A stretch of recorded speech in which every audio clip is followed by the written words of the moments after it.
প্ৰথম 10,000 টকাটো দিয়া আৰম্ভ কৰিম তাৰ পিছত এটাকৈ 126টা সমষ্টিতে আমি এই ধন বিতৰণৰ কাম আমি হাতত ল'ম। নমস্কাৰ বন্ধুসকল, কি খবৰ? আশা কৰোঁ ভালে আছে। বন্ধুসকল, আত্মসহায়ক গোটৰ যিসকলে 10,000 টকা ফৰ্ম ফিল আপ কৰিছিল তেখেতসকলে 1 এপ্ৰিল তাৰিখৰ পৰা সেই টকাসমূহ পাই যাব। প্ৰথম বিলাসী সমষ্টিত এই 10,000 টকা বিলোৱা আৰম্ভ কৰিব।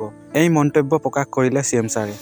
আমাৰ মহিলাসকলে বিশেষকৈ আত্মসহায়ক গোটৰ বাইদেউসকলে যি 10,000 টকা আঁচনিত ফৰ্ম ফিল আপ কৰিছিল, মুখ্যমন্ত্ৰীৰ মহিলা উদ্যমিতা আঁচনি, এই আঁচনিখনৰো ধন আমি 1 এপ্ৰিল আজিৰ পৰা 12 দিন পিছৰ পৰা আমি বিলোৱা আৰম্ভ কৰিম। 1 এপ্ৰিলত বিহালী সমষ্টিত আমি প্ৰথম 10,000 টকাটো দিয়া আৰম্ভ কৰিম। তাৰ পিছত এটাকৈ 126টা সমষ্টিতে আমি এই ধন বিতৰণৰ কাম আমি হাতত আমি জনাই দিম যে বাইদেউ আপুনি 10,000 টকাটো পাবৰ বাবে আপুনি নিৰ্বাচিত হৈছে।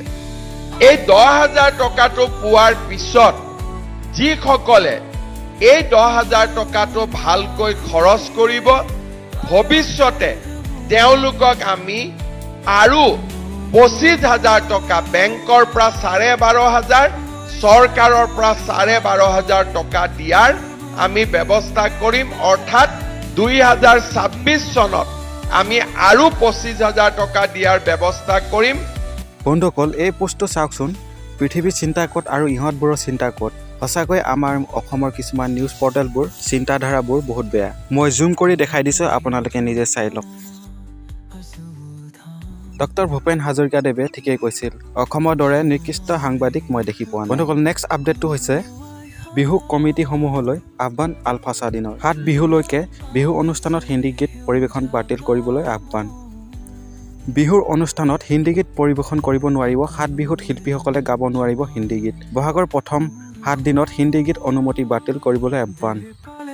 নেক্সট আপডেটটো হৈছে চৰকাৰী ঘৰ পাবৰ বাবে জিঅ' টেগিঙৰ নামত হিতাধিকাৰীৰ পৰা কোনোবাই টকা বিচাৰিলে কঠোৰ ব্যৱস্থা লোৱা হ'ব। চৰকাৰে মুকলি কৰিব হোৱাটছআপ নম্বৰ। চ' বন্ধুসকল, ভিডিঅ'টি আজিলৈ যদি ভিডিঅ'টি চাই ভাল পালে ভিডিঅ'টিত লাইক এটা লগতে চেনেলটো ছাবস্ক্ৰাইব কৰি দিব। ধন্যবাদ।